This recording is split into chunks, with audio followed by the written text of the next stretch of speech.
Corona virus को लेकर चिंताएं तमाम लोगों के चेहरों पर, तमाम लोगों की बातों में, हिंदुस्तान के हर हिस्से में इस पर चर्चा हो रही है, बात हो रही है। लेकिन कोरोना वायरस की चिंता करने की जरूरत नहीं, बल्कि सावधानी बरतने की जरूरत है, सावधान रहने की जरूरत है।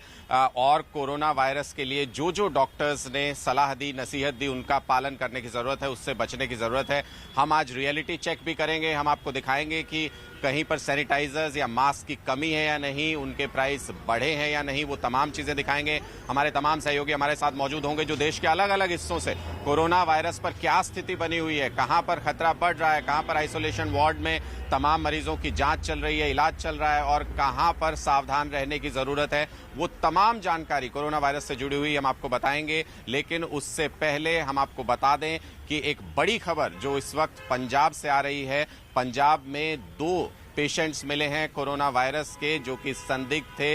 ये दोनों ही अमृतसर के गुरु नानक अस्पताल में इस वक्त हैं और टेस्ट में इनके सैंपल्स पॉजिटिव पाए गए हैं, यानी कोरोना वायरस के ये दोनों पेशेंट्स हैं। इनको आइसोलेशन वार्ड में वहां पर रखा गया है। ये दोनों ही पेशेंट्स इटली से लौटे थे और एयरपोर्ट से ही इनको अस्पताल ले जाया गया, क्योंकि इनमें लक्षण थे कोरोना वायरस के। वहां पर जांच की तो दोनों ही पेशेंट्स को वहां पर पॉजिटिव पाया गया और उसके बाद आइसोलेशन वार्ड में इन दोनों पेशेंट्स को रखा गया। यानी अब भारत में कुल संख्या अगर कोरोना पेशेंट्स की देखें तो 33 हो चुकी है भारत में, और ये संख्या दिन ब दिन लगातार बढ़ रही है। और उसी तरीके से सरकार की तैयारियां भी हैं, आइसोलेशन वार्ड्स जगह जगह पर बना दिए गए हैं। सबसे लेटेस्ट खबर जो आ रही है वो पंजाब में 2 मामले कोरोना वायरस के हमको मिले हैं और तमाम जो हमारे सहयोगी हैं वो हमारे साथ मौजूद हैं। हम इस खबर पर भी लौटेंगे और साथ ही बाकी खबरों पर भी लौटेंगे। लेकिन पहले मैं आपको बता दूं, हम एम्स के नज़दीक मौजूद हैं और ये एक बड़ी मेडिकल शॉप्स की एक मार्केट है यहाँ पर, क्योंकि एम्स यहाँ नज़दीक ही है। हौज-खास में ये मार्केट है पूरी और यहाँ पर तमाम तरह की दवाइयाँ मिलती हैं। हमारा मकसद वही था, हमने आपको बताया कि सबसे पहले हम शुरुआत करते हैं इस रियलिटी चेक से कि जो दावे किए जा रहे हैं कि सैनिटाइज़र जगह जगह पर मिल नहीं रहे हैं, मास्क जो हैं महंगे हो गए हैं, उस पर हम यहाँ पर लोगों से बात करने की, समझने की कोशिश करते हैं कि क्या वाकई में ऐसी स्थिति बन रही है। और एक रियलिटी चेक हम यहाँ पर पूछ ही लेते हैं। सर, आप लोग यहाँ पर, क्या आपके यहाँ पर सैनिटाइजर अवेलेबल है अभी? सैनिटाइजर मास्क कुछ भी अवेलेबल नहीं है जी। सैनिटाइजर और मास्क कुछ भी अवेलेबल नहीं है? नहीं। तो ये जो बात कही जा रही है कि शॉर्टेज हो गई है, वो सही बात है? मार्केट में मिल नहीं रहा है? बिल्कुल सही बात है सर। हाँ, तो ये हम एक मेडिकल शॉप के अंदर, आपने देखा कि हमने पूछा है अभी, इनका कहना है कि यहाँ पर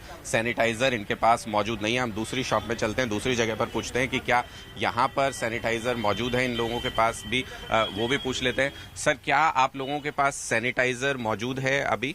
हाँ है। आपके पास सैनिटाइजर मिल रहा है? तो ये जो बात कही जा रही है कि शॉर्टेज है मार्केट में, क्या ऐसी स्थिति है यहाँ पर? ठीक है, तो ये रियलिटी चेक में कह रहे हैं कि यहाँ पर सैनिटाइजर इनके पास मौजूद है। तो अलग अलग शॉप्स पर हमको 2 तरीके से मिला कि एक शॉप पर नहीं अवेलेबल है, एक पर अवेलेबल है। क्या मास्क की कोई कमी किसी तरह की? नहीं, कोई कमी नहीं, ये पड़ी है। ये देखिए, ये दिखा रहे हैं यहाँ पर कि मास्क भी इनके पास मौजूद है, सैनिटाइजर भी इनके पास मौजूद है। तो पैनिक करने की जरूरत नहीं है, मार्केट में तमाम चीजें मौजूद हैं। और पैनिक में भी कई बार ऐसा होता है कि कोरोना वायरस के पैनिक को लेकर के तमाम लोग जो हैं वो ज़्यादा तादाद में या ज़्यादा संख्या में सैनिटाइजर्स और बाकी चीज़ें, मास्क खरीद लेते हैं, जिससे कि मार्केट में कमी आ जाती है, सप्लाई चेन कहीं ना कहीं ब्रेक हो जाती है। हम यहाँ पर भी पूछ लेते हैं इनसे भी। सर, क्या सैनिटाइजर आप लोगों के पास मौजूद है? सैनिटाइजर और मास्क मौजूद है आप लोगों के पास? नहीं के मात्रा में। हाँ, नहीं के मात्रा में। नहीं के मात्रा में। तो क्या शॉर्टेज है, पीछे से सप्लाई कम है या डिमांड ज़्यादा हो गई है? सप्लाई भी कम है, डिमांड भी ज्यादा है। हाँ, तो उसकी वजह से कमी है अभी। तो ये जो कहा जा रहा है कि मन मांगे दामों पर भी कई जगह पर लोग बेच रहे हैं, ऐसा भी कहीं पर आपको मालूम हुआ है? हाँ, तो ये नहीं, तो ये जी, तो साफ तौर पर ये भी यहाँ पर कह रहे हैं कि बहुत कम है इनके पास सप्लाई और डिमांड ज़्यादा हो गई है, इस वजह से शॉर्टेज है। तो तमाम तरह के व्यू हमने आपको दिखाया कि अलग अलग दुकानों में किसी दुकान पर मौजूद है सैनिटाइजर अवेलेबल और कई दुकानों पर सैनिटाइजर अवेलेबल नहीं है। तो ये तमाम स्थिति है, ये रियलिटी चेक है जो हमने आपको, जो सबसे बड़ी मार्केट कह सकते हैं, एम्स सबसे बड़ा अस्पताल, उसके नज़दीक सबसे बड़ी मार्केट्स में से एक है, वहाँ पर यह स्थिति है कि हमने 3 दुकानों पर पूछा तो 2 पर सैनिटाइजर और मास्क अवेलेबल नहीं है या कम है और 1 दुकान पर अवेलेबल हैं। यानी मार्केट में ढूंढने से मिल सकते हैं।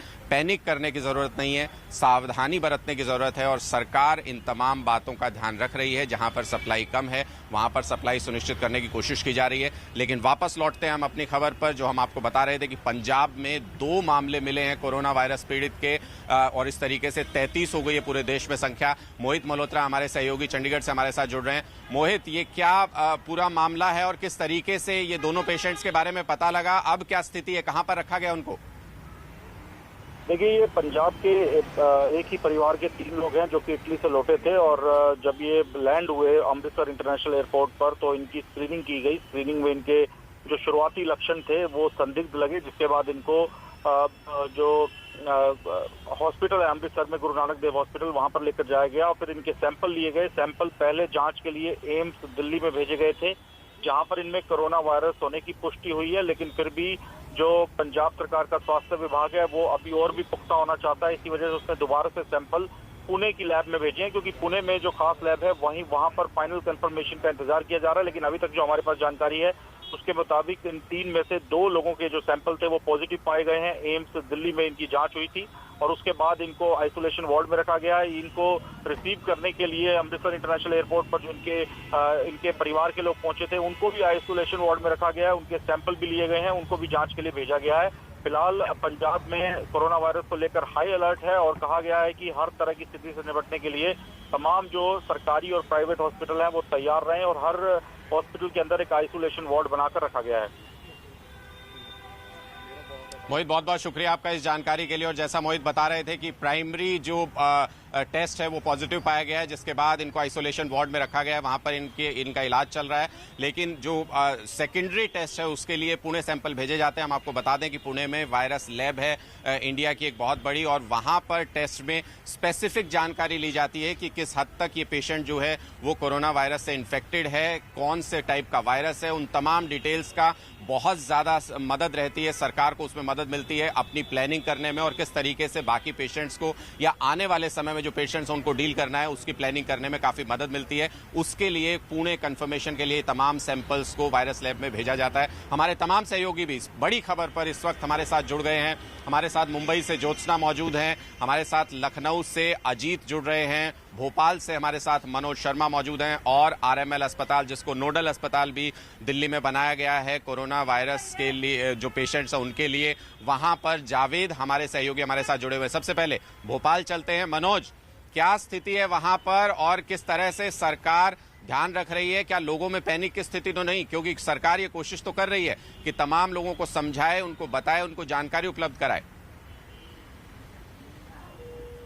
जी, जहाँ तक मध्य प्रदेश की बात है तो मध्य प्रदेश में बीते दिनों में जब से कोरोना वायरस का जो स्केयर फैला उसके बाद 500 से ज़्यादा विदेश से लोग आए, उनकी बाकायदा जांच की गई। उसके बाद 350 लोगों का तो आइसोलेशन पीरियड भी पूरा ख़त्म हो चुका है अनुराग। और जो अहम बात है कि 15 सैंपल जो पूना की जांच लैब में भेजे गए थे वो भी नेगेटिव आए हैं, यानी मध्य प्रदेश में अभी तक कोरोना वायरस का कोई भी पॉजिटिव मरीज नहीं मिला है। लेकिन precaution is always better than cure. हमारे साथ जो डॉक्टर चतुर्वेदी हैं, मैम आप ये बताएं कि कितनी तैयारी है नेशनल अस्पताल में जहाँ पर आप हैं, यहाँ पर हैं, तो कितनी तैयारी है और कैसे आप लोग तैयार हैं कि अगर कोरोना वायरस के मरीज आते हैं, फैलता है, तो कैसे निपटेंगे? जी, we have proper planning according to the guidance we have from WHO। किस तरह से तैयारी की है ma'am? And government of India की जो गाइडलाइंस अब तक अपने पास अवेलेबल हैं उनके हिसाब से हमने प्रिपरेशन किया हुआ है। तो सबसे पहले इम्पॉर्टेंट ये है कि ये वायरस बहुत ही ज़्यादा ट्रांसमिसेबल वायरस है, तो सबसे इम्पॉर्टेंट इसके लिए होगा इसका एक तो ट्रांसमिशन कंट्रोल करना। दूसरा पॉइंट है इसके लिए अपने को early identification of the patients and उनका ऑप्टिमल केयर। सो सबसे इम्पॉर्टेंट जो पॉइंट रहेगा वो ये होता है कि ट्रांसमिशन कैसे कंट्रोल करें। ये वायरस जो है फैलता है 3 तरीक़ों से। एक तो डायरेक्ट कांटेक्ट अगर होता है पेशेंट के साथ, सेकंड होता है कि एयरबॉर्न मीन्स जो संक्रमित मरीज़ है वो अगर खांसता है, छींकता है तो ये वायरस उसके साथ फैलता है। करीब 3 से 6 फीट की दूरी तक वायरस ट्रैवल कर सकता है। तीसरा चीज़ होता है फोमाइट, जो जिसका मतलब ये है कि पेशेंट ने खांसा, छींका है या वो सरफेसेस जैसे कि डोर हैंडल्स हैं या मेटल सर्फेसेस है, कोई भी सर्फेस पर भी, कपड़ों पर, इनफैक्ट बर्तनों पर वायरस 7 दिन तक एटलीस्ट स्टे कर सकता है। तो इन जगहों से संक्रमण फैले ना, उसको रोकना है। उसके तरीके मेन जो होते हैं, सबसे इम्पोर्टेंट इज़ हैंड वॉशिंग, क्योंकि हम कहीं पर भी हाथ लगाते हैं, उसके बाद अगर फेस पर, नोज़ पर हाथ टच किया तो वायरस फैल सकता है। मतलब हैंड वॉश करना सबसे ज़्यादा अहम है। हम डॉक्टर विवेक राजौरिया भी इस वक्त हमारे साथ हैं, वो लगातार पेशेंट को देख रहे हैं, हम उनसे भी बात करेंगे। डॉक्टर साहब, ये जो कोरोना वायरस को लेके पूरी दुनिया में एक डर है, भारत में भी मतलब लोग, हालांकि भारत के लिए अच्छी खबर है कि सबसे इम्पोर्टेंट बात कही जा रही है कि कैसे निपटें कि हम इस तरह की किसी खतरनाक बीमारी से लोगों को जूझना ना पड़े। इसके लिए सबसे बेहतर तो यही है कि prevention is better than cure. हमको सर्दी खांसी वाले जितने भी मरीज़ हैं उनको जागरूक करना पड़ेगा कि हैंड हाइजीन अच्छे से रखें, मास्क लगा करके इसको दूसरों को फैलाने से बचाएं। अगर ऐसा कुछ हो रहा है तो कुछ दिन घर पे रेस्ट करें, खुद को आइसोलेट करके रखें। 90% ऑफ द टाइम ये एक आम बुखार सर्दी खांसी की तरह ही असर करता है। ये इम्यूनो कॉम्प्रोमाइज़ पेशेंट हैं, बुज़ुर्ग हैं, बच्चे हैं, उन लोगों पे कई बार ज़्यादा असर कर देता है। तो प्रिवेंट करके हम इनको दूसरे लोगों को फैलाने से बचा सकते हैं। तो जो आइसोलेशन की जो अनुराग बात है कि अगर सर्दी जी, तो जिस तरीके से डॉक्टर बता रहे हैं कि सावधानी बरतने की जरूरत है, ध्यान रखने की जरूरत है, और यही हम भी आपको बार बार सलाह दे रहे हैं कि पैनिक करने की नहीं बल्कि सावधानी बरतने की जरूरत है। हमारी सहयोगी ज्योत्सना भी हमारे साथ कस्तूरबा अस्पताल से मुंबई से जुड़ रही हैं। ज्योत्सना, क्या वहां पर स्थिति है? क्योंकि अभी तक तो बताया जा रहा था कि मुंबई में या महाराष्ट्र में पेशेंट्स उस तरीके से जो संदिग्ध थे उन सबकी जांच के बाद कोई पॉजिटिव नहीं मिला है। अब क्या स्थिति है वहां पर, क्या नंबर है? बिल्कुल सही अनुराग, क्योंकि महाराष्ट्र में अब तक जो है वो एक भी कोरोना वायरस का पॉजिटिव मरीज नहीं पाया गया है। हालांकि राज्य सरकार ने जो है वो पूरी तरह से तैयारी की गई है, खासतौर पर मुंबई की, क्योंकि मुंबई में विदेश से ज्यादा लोग जो होते हैं विदेश से, वो ज्यादा मुंबई में आने वाले संख्या ज्यादा होती है। तो ऐसे में मुंबई के एयरपोर्ट हो या बंदरगाह हो, क्योंकि मुंबई में आने के 2 तरीके, एक एयरपोर्ट है और बंदरगाह से ज्यादातर लोग विदेश से आते हैं, और वहां पर खासतौर पर स्क्रीनिंग की गई है। 18 जनवरी से जो है वो कोविड-19 की स्क्रीनिंग जो है वो की गई है, क्योंकि ताकि कोई भी विदेश से, खासतौर पर बाधित देश से जो कोई भी आए वो यहाँ पर कोरोना वायरस लेकर ना आए। इस वक्त हम मुंबई के कस्तूरबा अस्पताल में खड़े हैं। कस्तूरबा अस्पताल जो है वो खासतौर पर इन्फेक्शियस डिसीज जो होते हैं, जैसे संक्रमित बीमारियां जो होती है, उसके लिए ये अस्पताल फेमस है, और यहाँ पर राज्य सरकार और मुंबई बीएमसी की तरफ से खास तौर पर इंतजाम किए गए हैं। आप देख सकते हैं सुरक्षा कर्मी जो है उनको भी मास्क पहनाया है, क्योंकि यहाँ पर आने वाले जो लोग हैं वो पूरी मुंबई से आते हैं। सिर्फ कस्तूरबा ही नहीं बल्कि 4 अस्पताल है मुंबई के, बाबा कुर्ला, बाबा बैंड्रा, बाला साहेब ठाकरे अस्पताल जो है, वहां पर भी इस तरह की तैयारियां जो है वो की गई है। और आइसोलेशन बेड्स हो या आइसोलेशन वार्ड्स हो, इनकी संख्या बढ़ाई गई है। अब तक 70,000 से भी ज्यादा लोग जो है जो विदेश से भारत आए हैं, खासतौर पर मुंबई पे, उनकी जो है वो जांच की गई है, और जो संदिग्ध मरीज नजर आ रहे हैं उनको सीधे तौर पर अस्पताल में एडमिट किया जा रहा है। कोरोना वायरस जो है वो जल्दी, उसके लक्षण जो है वो बहुत ही सर्दी जुकाम वाले हैं, इसीलिए उसका पॉजिटिव रिजल्ट जो है मतलब उसका पॉजिटिव हो या नेगेटिव हो, उसका रिजल्ट जो है वो आने में थोड़ी टाइम लगता है। लेकिन तो ज्योत्सना हमारी सहयोगी जो बता रही थी कि किस तरीके से सावधानी बरतने की जरूरत है, और मुंबई और महाराष्ट्र में किस तरीके से सावधानी बरती जा रही है। वहां पर तमाम पेशेंट्स को स्क्रीन किया जा रहा है और अभी तक कोई मामला वहां पर सामने नहीं आया है। जो भी संदिग्ध हैं उनकी बार बार जांच करके सुनिश्चित किया जा रहा है कि उनमें कोरोना वायरस के लक्षण ना हो, कोरोना वायरस ना हो। हमारे साथ हमारे सहयोगी अजीत भी जुड़े हुए हैं लखनऊ से। अजीत, उत्तर प्रदेश में कई सारे केसेस, और सबसे पहले जो केस आया नोएडा में, जो जिस तरीके से स्कूल को बंद किया गया, सैनिटाइज किया गया, तो वहां पर उसको लेकर के जरूरी स्थिति थी कि यूपी में ये फैल रहा है, यूपी में नंबर्स बढ़ रहे हैं। क्या वहां पर नंबर्स हैं और सरकार क्या सावधानियां वहां पर बरत रही है अब? देखिए, बिल्कुल अनुराग, सरकार की तरफ से अलर्ट घोषित किया गया, और खुद राजधानी लखनऊ में जब नोएडा और आगरा का इंसिडेंट हुआ था, उसमें 6 लोग संदिग्ध पाए गए, तो उसके बाद से ही राजधानी में 3 हॉस्पिटलों को, जी अनुराग,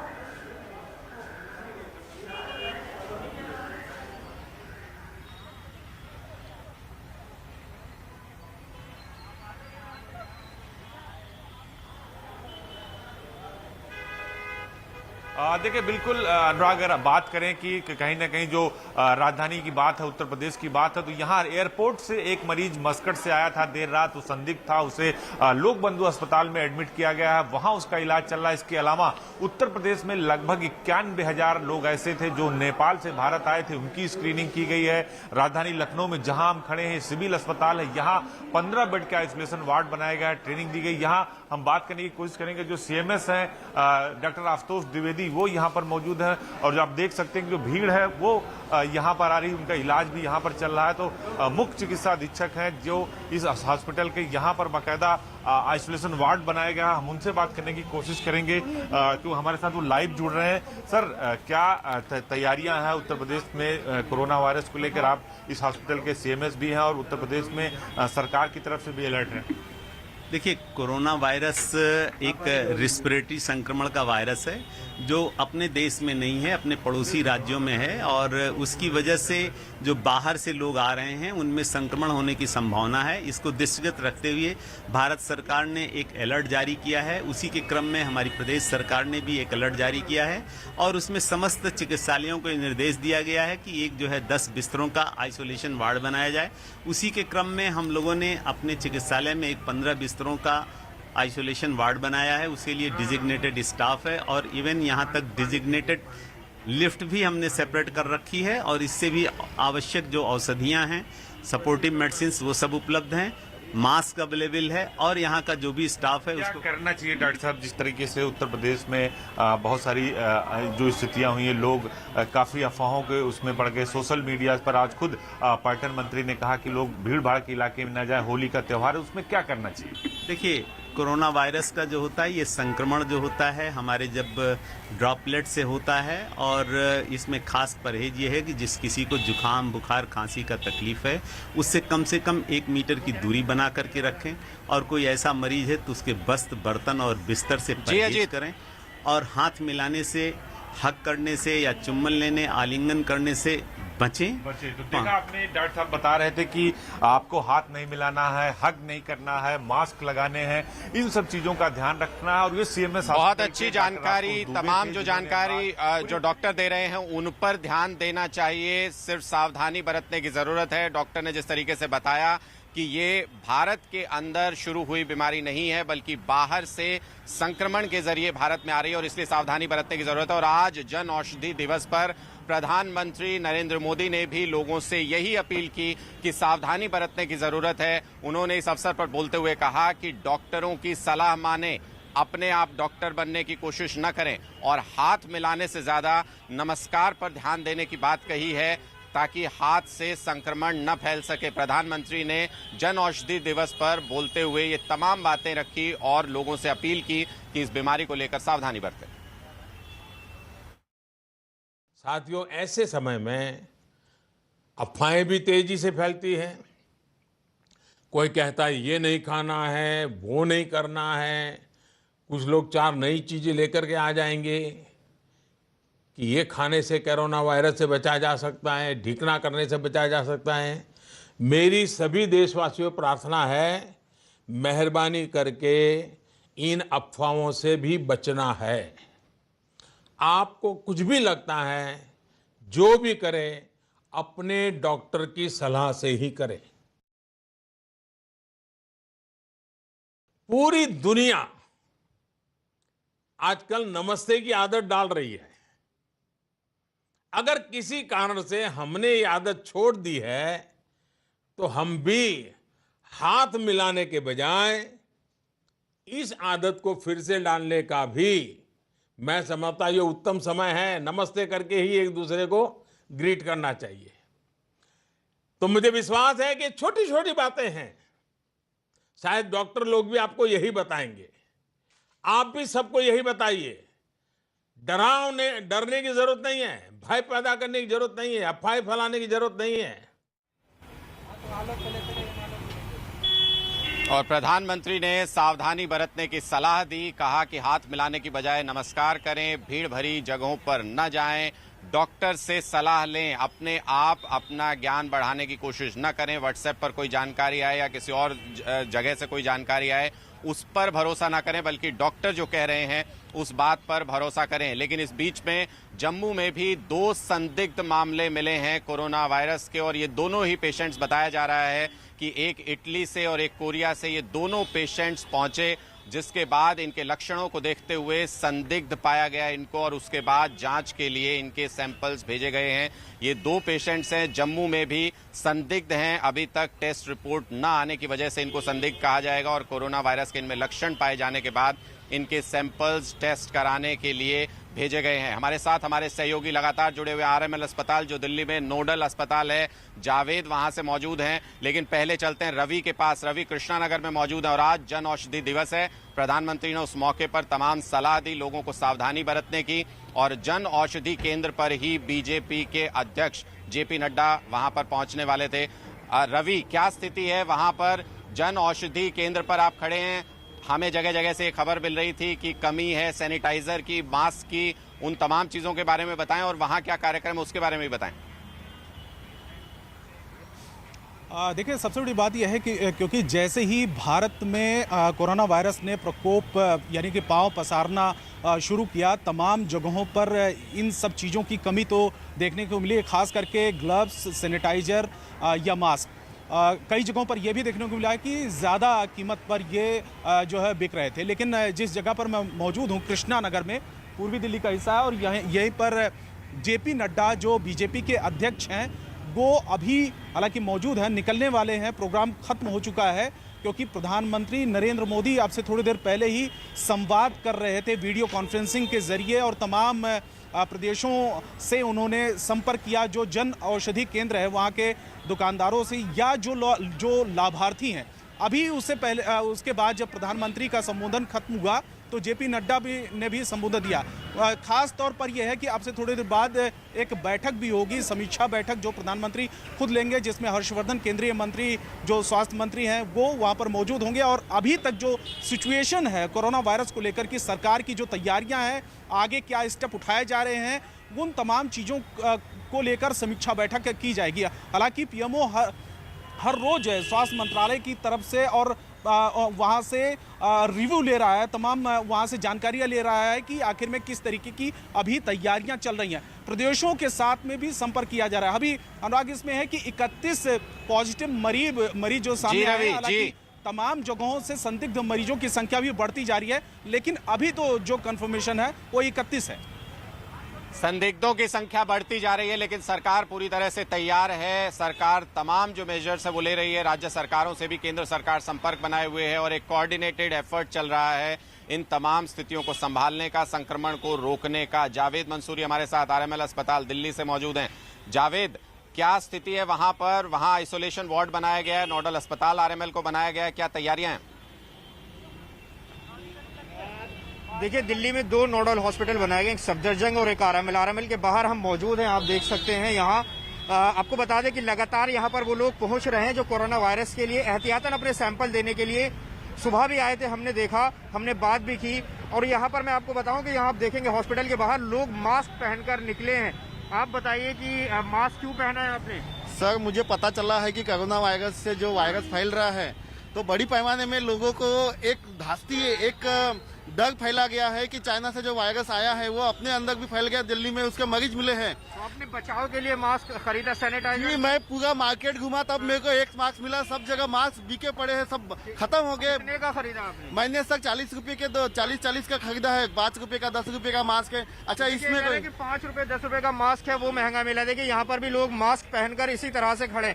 आपने भी इसीलिए मास्क पहना है कोरोना वायरस से बचने के लिए? जी। अच्छा, आपने कब खरीदा, कितने का खरीदा? ये 20 रुपए का। तो देखिए, ये बता रहे हैं सेम मास्क है 20 रुपीज का बता रहे हैं, ये 40 रुपए खरीदा। लेकिन एक केमिस्ट की शॉप है, मैं आपको दिखाना चाहूंगा। यहाँ पर जब हम यहाँ आए थे तो ये यहाँ पर भी आप लोग देखेंगे कि मास्क पहने हुए नजर आ रहे हैं। यहाँ पर देखिए, ये मास्क इन्होंने लगाया, ये मास्क इन्होंने लगाया।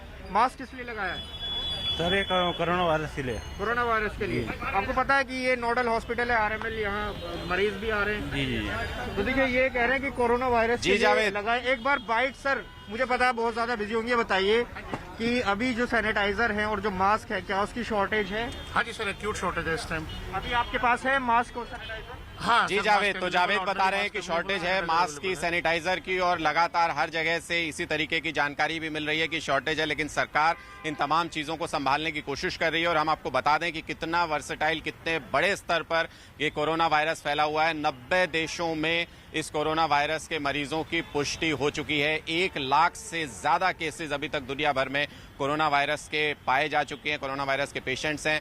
भारत में अभी तक 33 मरीजों की जो कोरोना वायरस से पीड़ित हैं उनकी पुष्टि हुई है और तमाम जगहों पर स्क्रीनिंग चल रही है। जो भी बाहर से आ रहे हैं, विदेश से लोग आ रहे हैं, उन तमाम की स्क्रीनिंग की जा रही है। उसमें अगर कोई पॉजिटिव पाया जाता है तो उसका आइसोलेशन वार्ड में ले जाया जाता है। ऐसा ही एक मामला लखनऊ में भी देखने को मिला है, जहां मस्कट से लौट रहे थे एक व्यक्ति और उनकी एयरपोर्ट पर स्क्रीनिंग के दौरान उनमें लक्षण पाए गए और उसके बाद उनके टेस्ट सैंपल्स भेजे गए हैं। अजीत हमारे सहयोगी लखनऊ से हमारे साथ अभी भी जुड़े हुए हैं। अजीत, जरा बताइए ये क्या मामला है? मस्कट से लौटे थे, बताया जा रहा है कि एयरपोर्ट पर स्क्रीनिंग में उनको लक्षण वैसे मिले हैं उनके कोरोना वायरस के। देखिए बिल्कुल अनुराग, एयरपोर्ट में देर रात जब स्क्रीनिंग हो रही थी तो मस्कट से एक मरीज थे जो आए थे, एक व्यक्ति आया था, उसकी जब स्क्रीनिंग की गई एयरपोर्ट पे, जो 8 डॉक्टरों की टीम है, स्क्रीनिंग के दौरान संदिग्ध पाए गए, जिसके बाद तुरंत तत्काल वहां से 2 किलोमीटर की दूरी पर उत्तर प्रदेश सरकार ने लोक बंधु हॉस्पिटल को बनाया है, आइसोलेशन वार्ड बनाया, वहां ले जाया गया। वहां पर उनको अब अगले 14 से 15 दिन तक आइसोलेशन वार्ड में रखा जाएगा और सैंपल लिए गए, सैंपल को पुणे के लैब में भेजा गया। जब तक लैब से उनकी जांच की रिपोर्ट नहीं आ जाती, उन्हें जो लोक बंधु अस्पताल है वहीं रखा जाएगा। इसके पहले भी एक संदिग्ध मरीज आया था तो उसे भी वहीं रखा गया था, लेकिन निगेटिव रिपोर्ट आने के बाद उन्हें छोड़ दिया गया। अयोध्या के रुदौली के रहने वाले थे, तो इस तरह मस्कट से जो यात्री आए हैं उन्हें भी इस तरीके से कहा जाए तो सावधानी के लिए इन तमाम लोगों को आइसोलेशन वार्ड में रखा जाता है। जो भी संदिग्ध होते हैं और टेस्ट रिपोर्ट अगर नेगेटिव आती है तो उनको छोड़ दिया जाता है, वरना उनका इलाज किया जाता है। ये तमाम तैयारियां देश भर में चल रही हैं, लेकिन इस बीच में आपको बेहद सावधान रहने की जरूरत। अपने हाथ बार बार धोएं, हाथ मिलाने से बचें, नमस्कार करने की सलाह भी प्रधानमंत्री ने दी है कि उस पर ज्यादा यकीन करें, डॉक्टरों की बात माने।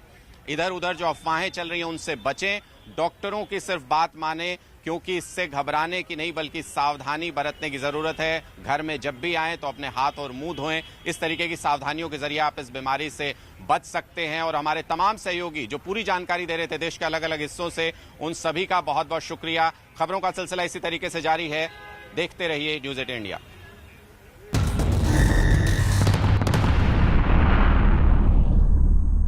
गौरव